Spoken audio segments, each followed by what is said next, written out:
The head coach of the Creighton Blue Jays, Greg McDermott, to visit with us. Coach, talk a little bit about your trip out here, and you've literally traipsed east to west, counting the Big East tournament, and now being out here.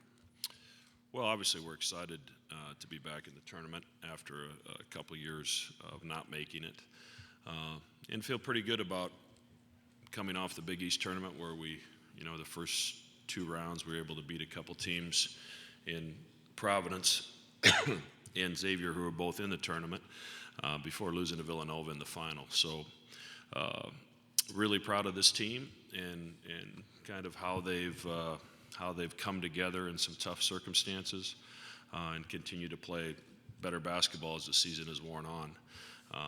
Obviously, we've got a great opponent in Rhode Island, so we'll have our hands full tomorrow afternoon, but we're excited for the opportunity. Questions for Coach McDermott? Please state your affiliation after your name.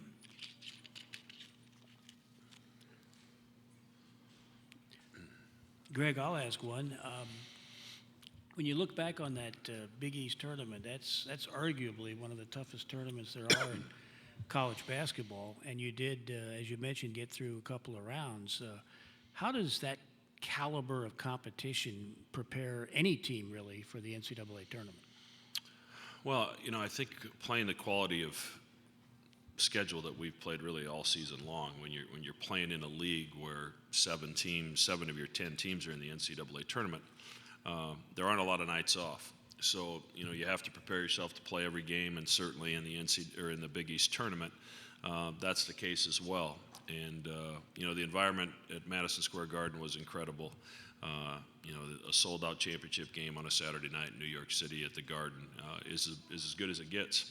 And the enthusiasm, the build-up, the excitement for that, I think is a good prep for how you have to prepare yourself for an NCAA tournament game, because it's much the same. You have to keep your emotions in check. You have to make sure those emotions are used to your advantage, and the enthusiasm doesn't become a disadvantage. So I think our guys have a handle on that, and it's also taxing to play 3 games in 3 days against the competition we played. So after a couple days off, we've had some good preparation for Rhode Island, and hopefully we're up for that challenge tomorrow. Looking at Rhode Island's tapes, what stands out about them most to you, and what will be the toughest thing for you in that game? I think they're one of the better defensive teams we've seen all year, and their numbers certainly support that. 40% defensive field goal percentage, 29% is all they're allowing from the three-point line. And not only is their three-point field goal percentage good, the number of three-point shots that you can find against them is rather low as well. So they do a good job of running you off the three-point line and challenging you when you're there. But E.C. Matthews is as good of wing as we will played against all year. Terrell is terrific, shoots the basketball, can get to the rim, and Hassan Martin is always someone that I've been impressed with going back to high school. And he's physical, he's long, great timing as a shot blocker, and is a force defensively. So I think they've only lost 2 games since the last week in January. So they're playing well at the right time, and we're a team that really was banged up with injuries kind of throughout the first 2/3 of the season. And as they've gotten healthy, they've really found their stride. Any questions out there?